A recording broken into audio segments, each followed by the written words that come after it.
Good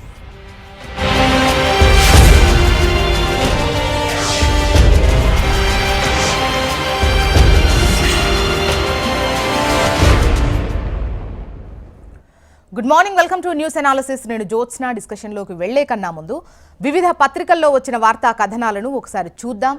Telangana వార్తా papers చూసినట్లయితే ముందుగా ఈనాడులో మనకు టాప్లో ముఖ్యంగా ఈ ఏఐతో జాబ్స్ అన్నీ పోతాయి, ఉద్యోగ కల్పన పోతుంది అన్నటువంటి ఈ మధ్యకాలంలో ఎక్కువగా వినబడుతుందో దానికి సంబంధించి బిల్ గేట్స్ స్పందిస్తూ మరో 100 ఏళ్లైనా ఏఐ సృజనాత్మకంగా ఆలోచించలేదు అని చెప్పేసి అన్నారు.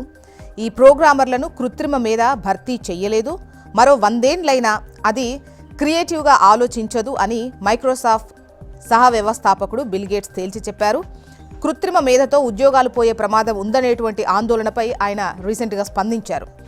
ఇక అమెరికాలో సంపన్న భారతీయం అంటూ ఒక 43 దేశాలకు చెందిన 125 మంది బిలియనీర్లలో మనవాళ్లే 12 మంది ఉన్నారట. అగ్రస్థానంలో జై చౌదరి, తొలిసారిగా సుందర్ పిచాయ్, సత్యనాదెళ్లకు చోటు. ఫోర్బ్స్ అమెరికా సంపన్న ప్రవాసుల జాబితా ఇది అంటూ ఈ వార్తనిచ్చారు. ఇక టాప్ ఐటంగా చూస్తే స్థానిక సంస్థలకు సంబంధించి బీసీలకు 42% రిజర్వేషన్కు సంబంధించి నిన్న కేబినెట్ తీసుకున్నటువంటి నిర్ణయాన్ని ఇక్కడ ప్రస్తావిస్తూ స్థానిక సంస్థల ఎన్నికల్లో బీసీలకు 42% రిజర్వేషన్ అంటూ ఈ వార్తను హైలైట్ చేస్తూ ఆర్డినెన్స్ ద్వారా చట్ట సవరణ, మార్చి లోపల 1,00,000 ఉద్యోగాల భర్తీ, 2 ప్రైవేటు విద్యా సంస్థలకు యూనివర్సిటీ హోదా. నిన్న రాష్ట్ర మంత్రివర్గం తీసుకున్నటువంటి కీలక నిర్ణయాలు ఇవి. 1, బీసీలకు 42% రిజర్వేషన్ ఆర్డినెన్స్ ద్వారా చట్ట సవరణ. 2వది వచ్చేసి ఈ మార్చి లోపల 1,00,000 ఉద్యోగాల భర్తీ చేయాలని. 3వది 2 ప్రైవేటు విద్యా సంస్థలకు యూనివర్సిటీ హోదా కల్పించడం. ఇక రైట్ సైడ్ కనుక చూసినట్టయితే నిర్మాణ సంస్థలదే బాధ్యత అంటారు, నిధులు ఇస్తారు. అంటే ఈ కాళేశ్వరంకు సంబంధించి కాళేశ్వరం బ్యారేజీల్లో పరీక్షలపై గందరగోళం నెలకొంది, ద్వంద్వ వైఖరితో అయోమయం. అంటే ఓ పక్కనేమో కాళేశ్వరం బ్యారేజీల్లో టెస్ట్లకు వచ్చేసి ప్రభుత్వ నిధులు విడుదల చేస్తోంది, మరోపక్క నిర్మాణ సంస్థలే ఖర్చు చేసి పరీక్షలు నిర్వహించాలని నీటిపారుదల శాఖ ఈఎన్సీ లేఖ రాసింది. ఈ ద్వంద్వ వైఖరి ప్రాజెక్టు ఇంజనీర్లను అయోమయానికి గురి చేస్తోంది. నెక్స్ట్ ఆంధ్రజ్యోతి పైన టాప్లో కల్తీ కళ్ళుతో మరో 2 బలి అంటూ వార్తను చూడొచ్చు. మొత్తానికి మృతుల సంఖ్య 8కి చేరింది. 35 మందికి వివిధ హాస్పిటల్లో ట్రీట్మెంట్ అందుతోంది. ఈ ఘటనకు సంబంధించి 4గురిని అరెస్ట్ చేశారు, 2 దుకాణాలను సీజ్ చేశారు.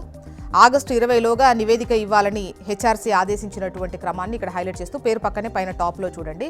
ఇక ప్రధాన వార్త విషయానికి వస్తే నిన్న కేబినెట్ భేటీకి సంబంధించి అందులో ప్రముఖంగా బీసీలకు 42% రిజర్వేషన్కు సంబంధించి మంత్రివర్గం తీసుకున్న నిర్ణయాన్ని హైలైట్ చేస్తూ స్థానిక సంస్థల ఎన్నికల్లో బీసీలకు 42% రిజర్వేషన్లు అండ్ దాంతోపాటు ముఖ్యంగా మంత్రివర్గ భేటీలో తీసుకున్న నిర్ణయాలు ఏవైతే ఉన్నాయో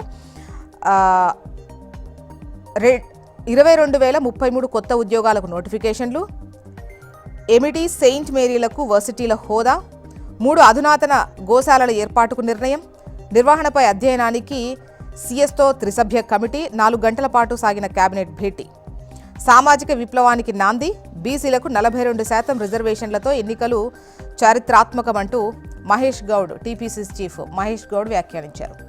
ఇక రైట్ సైడ్ కనుక టాప్లోనే చూస్తే దుబాయ్ రియల్ ఎస్టేట్లో మనోళ్ళ పెట్టుబడులకు సంబంధించి వారికి ఈడీ నోటీసులు ఇచ్చింది. ముఖ్యంగా అవినీతి సొమ్ముతో యూఏఈలో ఏపీ, తెలంగాణ నేతల స్థిరాస్తుల కొనుగోలు, క్రిప్టో హవాలా మార్గాల్లో చెల్లిస్తున్నారు. వారికి అద్దె రూపంలో ఏటా 10 నుంచి 15% వస్తుందట రాబడి. సంపాదనను రిటర్న్స్లో చూపకుండా పన్నెగేస్తున్నటువంటి వారిపై ఐటీ శాఖ కన్నేసింది. రహస్య మార్గాల్లో వివరాలు సేకరణ, వాటి ఆధారంగా నోటీసులు ఇస్తోంది ఈడీ. నెక్స్ట్ నమస్తే తెలంగాణ.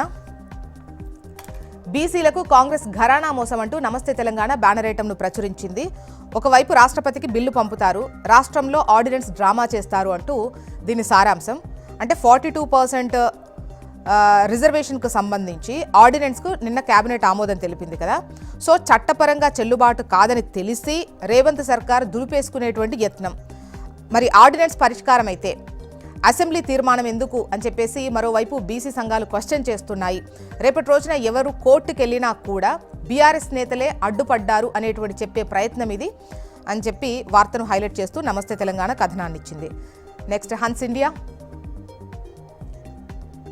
ఇక్కడ మనకు కేబినెట్ భేటీలో ముఖ్యంగా బీసీలకు సంబంధించి 42% రిజర్వేషన్ అమలు చేయాలి, ఆర్డినెన్స్ తీసుకొచ్చి 2018 చట్ట సవరణ ద్వారా ఆర్డినెన్స్ తీసుకొచ్చే విషయానికి సంబంధించి హైలైట్ చేస్తూ BCs to get 42%, cabinet note to hold local polls with enhanced quota, decide to propagate ordinance to amend the పియా act.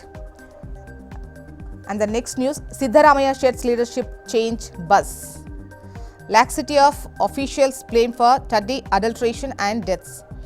Blaming of banned chemicals continues unabated. AP వార్తా విశేషాలు చూద్దాం. ఏపీ వార్తా విశేషాల్లో ముందుగా ఈనాడు. ఇక్కడ మనకు టాప్లో ఒకటి, బిల్ గేట్స్ ఏఐ వస్తే, కృత్రిమ మేధ వస్తే ఉద్యోగాలు పోతాయి అన్నటువంటి ఆందోళనకు సంబంధించి ఆయన స్పందిస్తూ మరో 100 ఏళ్లైనా కూడా ఏఐ ఒక క్రియేటివ్గా ఆలోచించే అవకాశం ఉండదు, దాని ద్వారా ఉద్యోగాలు పోతాయి అనేది ఆందోళన అవసరం లేదు అన్నటువంటిది ఆయన చేసినటువంటి స్పందించిన విధానాన్ని ఇక్కడ హైలైట్ చేస్తూ, అది ఏఐ అనేది మనకు ఒక సపోర్టివ్గా మాత్రమే, సహాయకారిగా మాత్రమే ఉంటుంది, హెల్ప్ చేస్తుంది, కానీ ఉద్యోగాలు పోయేటువంటి అవకాశం ఉండదు అని ఒకటి. అండ్ మరోవైపు అమెరికాలో సంపన్న భారతీయానికి సంబంధించి 43 దేశాలకు చెందిన 125 మంది బిలియనీర్స్లో మన వాళ్ళు 12 మంది ఉన్నారు అని చెబుతూ అగ్రస్థానంలో జై చౌదరి అండ్ తొలిసారిగా సుందర్ పిచాయ్, సత్యనాథులకు చోటు దక్కింది. ఇక మీ బిడ్డల భవిత నా బాధ్యత అన్నటువంటి వార్తను మీరు ఈనాడులో ప్రముఖంగా ప్రధాన వార్తగా చూడొచ్చు.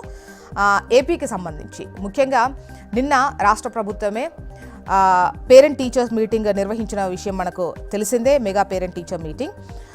సో ఇందులో సీఎం చంద్రబాబు నాయుడు మాట్లాడుతూ విద్యార్థులపై ఉపాధ్యాయులతో పాటు తల్లిదండ్రులు శ్రద్ధ చూపించాలని, విద్యార్థుల హాజరు తెలుసుకోవడానికి కొత్త యాప్ తీసుకొస్తున్నాము, ప్రభుత్వ బడుల్లో సీట్లు లేవు అని బోర్డు పెట్టేటువంటి పరిస్థితి రావాలి. సత్యసాయి జిల్లా కొత్త చెరువు హై స్కూల్లో మెగా పేరెంట్ టీచర్ మీటింగ్లో సీఎం చంద్రబాబు పాల్గొని మాట్లాడినటువంటి విషయాన్ని ఇక్కడ హైలైట్ చేస్తూ చేసిన పలు సూచనలు, ముఖ్యంగా ప్రభుత్వ బడులు ఫుల్ అయిపోవాలి, సీట్లు లేవు అన్నటువంటి బోర్డు పెట్టే విధంగా ప్రభుత్వ బడులు తయారవ్వాలి, అదేవిధంగా పిల్లల చదువు పట్ల తల్లిదండ్రులు కూడా అంతే అప్రమత్తంగా ఉండాలి.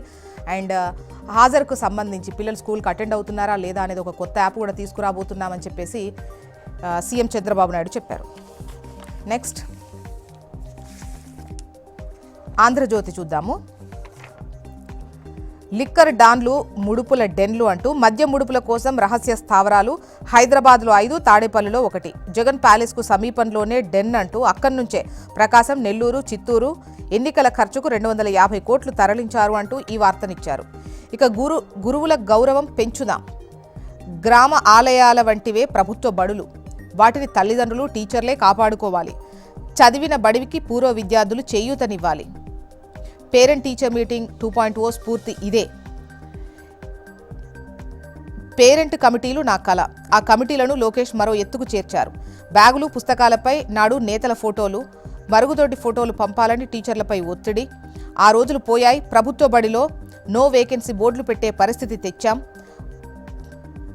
12 డిఎస్సీలు ఇచ్చాం, తాజాగా మెగా డిఎస్సీ కూడా మా ఘనతే అంటున్నారు సీఎం చంద్రబాబు నాయుడు.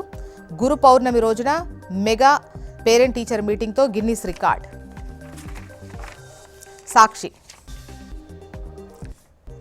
ఇక్కడ టాప్ ఐటంగా, బ్యానర్ ఐటంగా అమ్మఒడి దొంగలు అంటూ లోకేష్ ఆలోచనల నుంచి పుట్టిందే తల్లికి వందనం పథకం అన్న సీఎం చంద్రబాబు, పిల్లలు ఉపాధ్యాయుల ఎదుట నిస్సిగ్గుగా అబద్ధాలు, సీఎం వ్యాఖ్యలతో నిర్ఘాంతపోయిన యావత్ తెలుగు సమాజం అంటూ ఈ వార్తను హైలైట్ చేశారు.